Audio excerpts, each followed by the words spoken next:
တော့ကျွန်တော်တို့social media တွေမှာလည်းတွေ့မှာပါเนาะကျွန်တော်ရဲ့ခြေရတဲ့เนาะမိသားစုတွေဖြစ်တဲ့ရောက်တမောင်ထွန်းရဲ့မြေးပြီးတော့ဆရာမ Tracy ရဲ့သားပေါ့เนาะဒီဆိုနေရင်းနဲ့စင်ပေါ်မှာလဲကျသွားတယ်ဆိုတော့လဲကျသွားတဲ့အချိန်မှာကျွန်တော်သတင်းရတယ်ဆိုတော့ဆရာမ Tracy လည်းစာပို့ပြီးမေးတယ်ဒါပေမဲ့အချိန်မှာသူတို့ဖြေနိုင်တော့ခဏနေတော့ကိုမျိုးကြီးရစာလမ်းပို့တယ်ကိုဒီနိုလဲကြရင်လည်းပဲဆုံးသွားပြီလို့ကြားတော့ကျွန်တော်ဘန်ကောက်မှာအဲ့ချိန်တော့ရောက်တဲ့ညတော့အိတ်လို့တော်တော်နဲ့အိတ်လို့မရဘူးခြောက်ချားပြီးတော့မှစိတ်ကလေဆိုတော့တချင်းတစ်ပုတ်ကရမ်းမကြပါဘူးလွန်ဆုံးရှိရင်4-5မိနစ်ပေါ့ဒါပေမဲ့တချင်းတစ်ပုတ်တောင်မပြီးသေးဘူးကျွန်တော်ရဲ့လူဘဝအသက်ကပျောက်ကွယ်သွားနိုင်တယ်ဆိုတဲ့အကြောင်းလေးကျွန်တော်လွန်ခဲ့တဲ့2009-10လောက်ကထင်တယ်ကျွန်တော်ရေးခဲ့တဲ့အချိန်လေးတစ်ပုတ်ပြန်မှတ်ရပါတယ်ဆိုနေကြတော့မဟုတ်တဲ့အတွက်အဆင်ပြေမလားတော့မသိဘူးသို့တော့အဲ့ဒီအချိန်လေးကျွန်တော်ဆိုချင်တယ်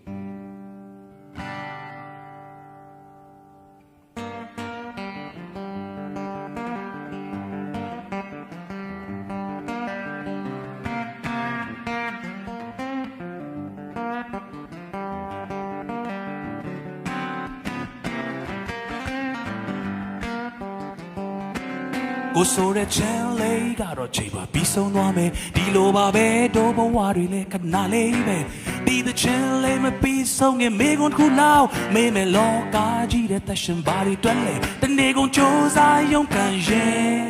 ချိန်ကုန်သွားကိုဆိုတဲ့ချမ်းလေးကတော့ချိန်မှာပြီးဆုံးသွားမယ်ဒီလိုပါပဲတို့ဘဝတွေလည်းခဏလေးပဲဒီthe channel လေးမပြီးဆုံးခင်မေကုန်ခုလောက်မေးမယ်လောကကြီးတဲ့သက်ရှင်ပါတွေတွက်လေတနေ့ကုန်ကြိုးစားရုံကန်ရဲ့ချိန်ကုန်သွားအသေးချစင်စားကြည့်ပါတွေးတော်ကြည့်ပါတို့ရဲ့ဘဝတွေများတစ်ချိန်မှလွင်ပြောင်းရမှာမိကုန်ဝေးလို့ဝင်ချင်းတရားတွေကြားချိန်နဲ့မနှောင်းသွားသေးခင်ကိုဖိတ်ပါ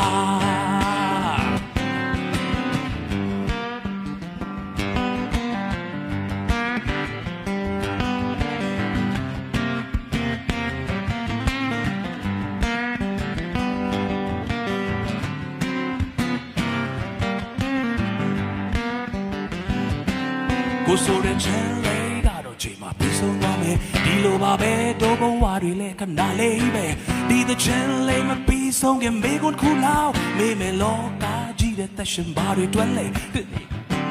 ရုံကန်ရဲ့ချိန်ကုန်သွားကိုဆိုတဲ့ချမ်းလေးကတော့ချိန်မှာပြီးဆုံးသွားမယ်ဒီလိုပါပဲတို့ဘဝတွေလည်းခဏလေးပဲဒီthe channel လေးမပြီးဆုံးခင်မေကွန်ခုလောက်မေးမယ်လောကကြီးတဲ့သက်ရှင်ပါတွေတွက်လေတနေ့ကုန်ကြိုးစားရုံကန်ရဲ့ချိန်ကုန်သွားအသေးချစင်စားကြည့်ပါတွေးတော်ကြည့်ပါတို့ရဲ့ဘဝတွေများဒီကိုငွေလို့မမြဲခြင်းတရားတွေကြားအချိန်နဲ့နောက်မသွားသေးခင်ကိုဖိတ်ပါအသေးချစင်စားကြည့်ပါတွေးတော်ကြည့်ပါတို့ရဲ့ဘဝတွေများချိန်မှလွင်ပြောင်းရမှာမိကိုငွေလို့မမြဲခြင်းတရားတွေကြားအချိန်တွေနောက်မသွားသေးခင်ကိုဖိတ်ပါအချိန်တွေနောက်မသွားသေးခင်ကိုဖိတ်ပါအချိန်တွေနောက်မသွားသေးခင်ကိုဖိတ်ပါ Yeahတော်ကြီးကိုမဆိုဖြစ်တဲ့သင်းဆိုတော့အရင်တော့အဆင်မပြေဘူးတိုးတော်လဲအကြောင်းအရာလေးကအားလုံးအတွက်မိကုံးလေးတစ်ခုတော့ဖြစ်မယ်လို့ယုံကြည်ပါတယ်အာမင်သင်းတစ်ပုတ်လောက်တောင်အာမခံချက်မရှိတဲ့သူတောင်းတဲ့ကျွန်တော်ရဲ့ဘဝအတွင်းမှာထိုသခင်ကိုရရှိတော်သူများရောက်စီတိုင်းဖြစ်ဖို့ဘုရားရှင်ကောင်းကြီးပေးပါစေအာမင်ဟာလေလုယာ